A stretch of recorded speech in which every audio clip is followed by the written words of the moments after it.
V histórii ľudstva sa z času na čas objaví jedinec, ktorý posunie hranice nášho chápania o svetelné roky vopred. Ľudia ako Leonardo da Vinci, ktorý predpovedal lietadla stovky rokov pred ich vynájdením, Nikola Tesla, ktorý v podstate skrotil striedavý prúd, alebo Steve Jobs, ktorý vložil informácie celého sveta do nášho vrecka. Títo ľudia formovali modernú civilizáciu a my k ním zhliadame ako na bohov, ktorí prišli tu dole na svet, aby nám ukázali svetlo. Dlho som rozmýšľal, kto bude takýmto ďalším reformátorom. To bude ten náš ďalší spasiteľ, ktorý predefinuje ľudskú existenciu. Čakal som Silicon Valley, Tokio, nečakal som, že ale tento ďalší reformátor príde z môjho rodného mesta Prešov. Dámy a páni, toto tu je SVG Chris a nová éra AI vizualizácie. To je ože brať takto seriózne, čo ti je. Ak trávate dosť veľa času na Instagrame, možno si Stolička brzga. Táto stolička brzga, ako keby...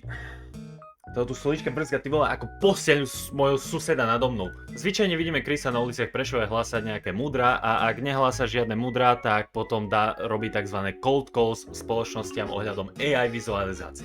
Ak náhodou neviete, čo sú to cold calls, je to akože celkom broad term, ale v tomto prípade to znamená, že vlastne ten čavo, Chris, telefonuje spoločnostiam s nejakou ponukou bez toho, aby predtým boli v kontakte, takže vlastne hneď na rovinu zavolá, niečo im predstaví a dúfa, že tie spoločnosti ho vypočujú a práve aj zoberú tú jeho ponuku. No a v týchto cold calls vždy spomína AI vizualizácie. A mám v tom obrovský chaos, že čo to je. Videl som viacero videí, kde ich spomína, ale ja stále neviem, že čo sú. Preto sa dneska spolu na to pozrieme a zistíme, že čo sú to AI vizualizácie. Dobre, predtým ako sa na to vrhneme, jednu vec musím povedať o týchto tu na sluchadlách.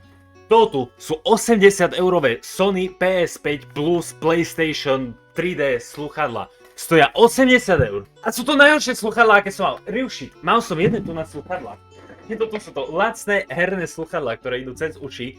Neboleli ma zo z nich tak, ako z týchto tu. Ja mám červené uši z týchto tu sluchadiel len preto, lebo proste nepasujú, alebo ja neviem, proste ten build quality je na hovno. 80 eur sluchadla. Dobre, ja tento kanál musím čo najrýchlejšie monetizovať, lebo ja ak do mesiace nebudem mať kúpené dajaké hypereke, serezeke sluchadla, mne odumrú uši. Ja stratím sluch. Dobre, prvý účet SVG Chrisa bohužiaľ bol zabanovaný. Fakt si neviem predstaviť, kvôli čomu to bolo. Možno pretože čavo postoje 20 krát do dňa. Založil si nový účet, bohužiaľ sme prišli o všetky tie jeho staré, legendárne videá, kvôli ktorým sa preslavil. Máme ale jedno šťastie. Nahrával aj na YouTube, kde nedostal ban, tie videá tam ale nemali nejaký úspech, takže počasie tam už neuploadoval. Máme tie videá archivované, takže sa pozrieme na jeho skromné začiatky. Ja si myslím, že to môže byť aj preto, lebo moji rovesníci a moja generácia si myslím, že ideme na 20% nášho potenciálu, čiže ešte kvantum potenciálu nechávame na stole. Okay. Skúste sa meniť v každom dni, skúste zrobiť niečo najviac a uvidíte tie zmeny, jak to prichádza. Nehovorím, že hneď zajtra to príde, ale keď sa pozrieš spätne o pol roka, tak uvidíš ten veľký progres, ktorý si zrobil. Akože ak vieš byť každý deň o 1% lepší, za rok sa ti to akumuluje a budeš o 365% lepší v porovnaní so tým dňom, kedy si začal. Dobre, right. Moja otázka na teba, priateľu, je, kedy naposledy si robil nejaký task alebo úlohu s plným nasadením, s plným sústredením? Lebo ja si myslím a dovolím si povedať, že nebudeš mi vedieť odpovedať na to. Viem na to odpovedať, viem! Lebo to bolo doslova za posledné týždne. Kamo, ja týmto nepromujem nič, OK? To tu sú moje lieky, ktoré mám na liečbu ADHD. Kebyže mám toto tu počas strednej školy, ja vám hovorím, ja by som bol jednotkar. Ja by som bol najlepší v stredy, čo sa týka prospechu. Ja tu mám svoje vysvedčenia niekde, ktoré mi ešte treba poslať. Ja som nemal dobré známky, hej?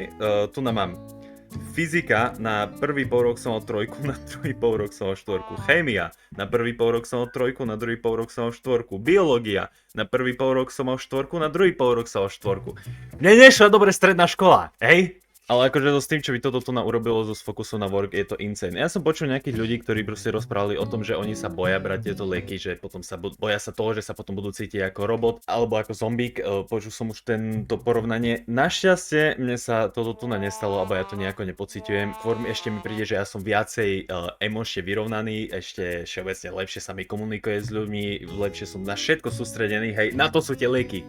Na to, aby ľudia z ADHD mohli byť viacej sústredení a na to mi to perfektne pomáha. A nehovorím, že práve Chris je takýto, ale dosť veľa ľudí počuje napríklad práve disovať ľudí, ktorí majú so s týmto problém ako ja, že nedokážu sa proste sústrediť a nevedia, aký je problém, ale oni práve disujú, že to je chyba iba vo v tebe, čo akože je, ale nie je to nič, čo by len tak ľahko sa dá opraviť, ale že je to proste chyba vo v tebe a že musíš dať proste lock-in a pracovať na 110%. Nepáči sa mi tento mindset.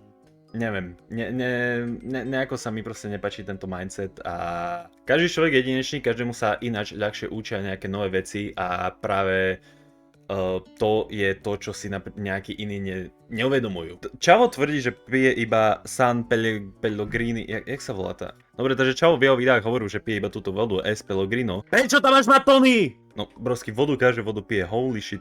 Ja vlastne riešim AI vizualizácie pre maklerov a mi napadlo, že aj vás by som oslovil, že ak ste na tom. AI vizualizácie myslíte ako fotografie, alebo... Myslím ako vizuálne, niečo dynamickejšie od fotografie. V zmysle v čom, lebo používame vlastne všetko. Aj Viete, ale v každej hre sú levely nejaké, čiže mohli by ste... There are levels to this shit. Dobre, počkaj, snažím sa pochopiť, že čo sú to AI vizualizácie. Takže Čavo doslova predáva AI generated fotky pre spoločnosti a nazýva to AI vizualizácie. Akože, ja nemám slovo, dobre, poďme sa pozrieť ďalej. Aspoň pozrieť, ak to my robíme, či náhodou neprebijeme cenou alebo kvalitou. Však ako poslať môžete cenovo, vlastne neprebijete, lebo robíme si to sami zatiaľ, takže, ale dobre, poslať môžete mi to určite na mail, ja sa rád pozriem. Dobre, pošlite mi do SMS-ky maily, keď tak.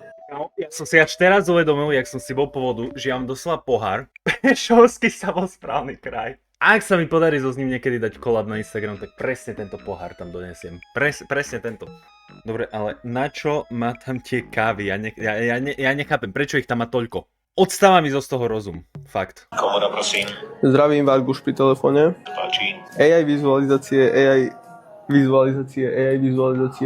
Mali by ste záujem?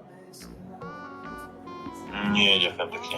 Dobre, jedna vec sa mi páči, že ten Čavo, ak dostane odmietnutie, on sa nezdá.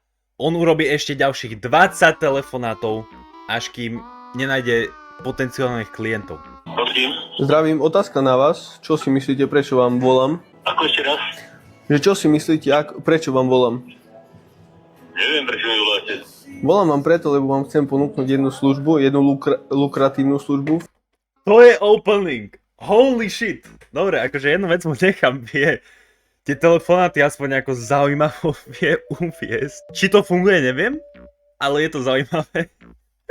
V realitách my vlastne riešime AI vizualizácie pre maklerov. Bol by záujem? Nie, díky, Dobre. máme svoje. Tak viem poslať mailik aspoň, alebo? Netreba, my máme svoje veci. Dobre, tak nech sa darí potom. Na. V tomto prípade sa netreba zdať. Opýtať si mail, povedať mu, že vieš to urobiť lepšie, vieš to urobiť za nejakú parádnu cenu, vieš posunúť ich značku o 100% hore. Čakal som viacej od neho. Ja som fakt čakal viacej od neho, že viacej toho tu nadokáže. Nevadí. Prosím, Bartík. Zdravím, najhladnejší vlk pri telefóne. Chcem sa opýtať, máte minútku, alebo? Dobre. Ja by som musel... Kebyže robím tier list tých jeho openingov, čo sa týka hovorov, toto by išlo na S-tier. Prečo by si mal piť len čistú vodu? Viem čistú vodu. Si predstav, že ja by som namiesto čistej vody tu mal nejaký koňak, vodku, rum alebo gin. Nemyslel by som tak triezvo a čisto jak teraz. A keď... Tak akože low-key, môžeš tú čistú vodu nahradiť bielým monstrom, alebo neviem. Dobre, ale ja takisto nechápem, prečo tam práve ako príklad dával alkohol. Keď chcem byť úspešný, alebo ak chcem sa inšpirovať od úspešných ľudí, všetci berú kokain, ketamín a metamfetamín. Nepijú alkohol, alebo dobre, aspoň nepijú alkohol pri robote.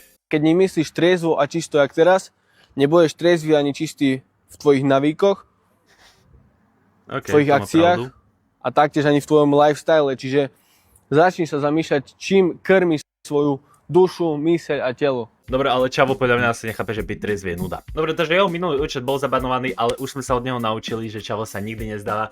Založil si nový účet a prečo je kurva jeho prvé video je v kostole. Konkrétne to vyzerá ako gréko-katolícky kostol. Zamýšľaj sa aj nad tým, či je v tvojej kompetencii, či každé ráno sa zobudíš, alebo niekto chce, aby si sa zobudil, čiže aj keď máš nejaké problémy, obrať sa na kreatora, na to, čo ťa stvorilo ale ešte raz zamysli sa nad tým, či keď spíš, keď oddychuješ, či ty reálne chceš, aby si sa zobudil, či je to v tvojej kompetencii, alebo nejaká vyššia sila. OK, a pozerám sa na to inač, ale o tomto toto video nie je. Možno inokedy, ak to vôbec niekoho zaujíma. Okrem tohto pána, tu nie je nikto v tej ulici vlastne Prešovskej. A ja sa zamýšľam, že reálne, kde sú tí ľudia? Či všetci sú reálne doma na scrollovacom zariadení, na scrollovacom boxe? Áno, mobil je teraz iba už scrollovacie zariadenie. Žiaden iný účel nemá. Alebo kde sú reálne všetci? Sa zamýšľam, lebo to je fakt, že prázdna ulica. Kámo, príď na Stromko o 11. večer a tam budeš mať zabavu, hovorím ti, ty kokos. Ani jeden trezvý človek tam nebude, ani jeden človek, ktorý má vo tele iba alkohol. Ani jeden. Nikdy som sa tam nestretol s takýmito ľuďmi. Ja som triezvy 20 mesiacov, cez 20 mesiacov. Ja keď som triezvy dlhšie ako 20 minút, ja tu už nedávam. Dobre, ne ľudia, ja vás prosím, neberte tieto vtipy, čo hovorím vážne, okej? Ne, to robím si iba srandu. Mesiacov som maximálne na tejto vode a na káve a na mlieku. A na jedle občas. Ale som triezvy 20 mesiacov od alkoholu, od nikotínu, od marihuany.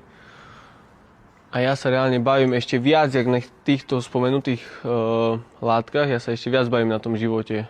Ja toto kompletne rešpektujem. Ja rešpektujem ľudí, ktorí nechcú brať tie drogy, lebo proste podľa nich sa dokážu lepšie zabávať. Bez nich, triezvy. To je tak fakt kompletne rešpektujem to. Rešpektujem tých ľudí. Ale nie je toto, čo ja si myslím. A to je pri Encore. Dobre, aké múdro nám povie na Encore na klub, kde práve nie sú triezví ľudia? Kámo, dobre, ale do piče, vyčisti si tú kaveru, že prečo má tvoj mobil astigmatizmus? Stačí iba zobrať tričko a takto to a to utrieť. To nie je také ťažké na mače. Koľko platí tomu kameramanovi? Ma fakt zaujíma, koľko platí tomu kameramanovi? Kameraman by sa mal o takéto veci starať, že či to vyzerá dobre ten obraz. Všetko je tak, jak má byť v tvojom živote, že tu chodíš do klubu. Sa pýtam ešte raz, všetko je tak, jak má byť? Áno. Že chodíš do klubu. Pochopím, keby máš, ja neviem, všetko tip-top a ideš, ja neviem, raz za pol roka, ale každý piatok bracho. Jediná vec, čo je Prešov, je pravda. S tým súhlasím. Počkal, Encore Klub tam to komentoval. Ako, ja sa priznám jedné veci, v živote som nebol v Encore. Ja proste, nemal som k tomu príležitosť. No akože, ani osobne ma to neláka. Ja si radšej budem píchať tak, kde je piko pod mostom s nejakými bezďakmi. Príde mi to ako zaujímavejší experience. Dobre, kámo, ne. Ja fakt dúfam, že on si dal dajaký to ten sprej proti kliešťom na seba, lebo keď išiel do tej travy a nedal si ho, tak on nájde ráno, alebo na ďalší deň, on nájde si kliešťa aj medzi vajcami. Presne to, čo som povedal. Borelioza Maxing. Čo si všímam, taký pattern, alebo taký pattern recognition je, že úspešný Akože, ja mám pattern recognition, ako tu na Chris, a ľudia mi potom iba hovoria, že som rasista. človek ti odpovie do 5 minút, do minúty. Taký pattern, alebo taký pattern recognition je, že úspešný človek ti odpovie do 5 minút, do minúty. A človek neúspešný ti odpoveda 2 dní, aj tak sa nedočkáš odpovede na Instagrame napríklad. Neviem, akože môj taký pattern recognition, ktorý som si všimol, je, že môj nezamestnaný kamarát mi odpovie do minúty, do 30 sekúnd a zatiaľ čo typka, ktorý som slidol do DMs, ma nechá aj na 3 dní na delivered. Dobre, počkaj, to je nejakom autíčku, ma zaujíma, že čo má za autíčko, čavo. Minimálne 2 hodiny. Kamo, nič nerozumieť! Dobre, čo sme sa naučili z tohto videa, že v meste Prešov je budúcnosť. Hej, proste ľudia všeobecne koksakujú Bratislavu, hovoria, že Brezno je slovenský Las Vegas. Tu nás sme svedkom toho, že Prešov má fakt budúcnosť byť to najlepšie, najprogresívnejšie, najpokrokovejšie, do roku 2030 Prešov doslova bude ten mím, ten dystopický mím. Ja fakt neviem, jak mám ukončiť toto na video.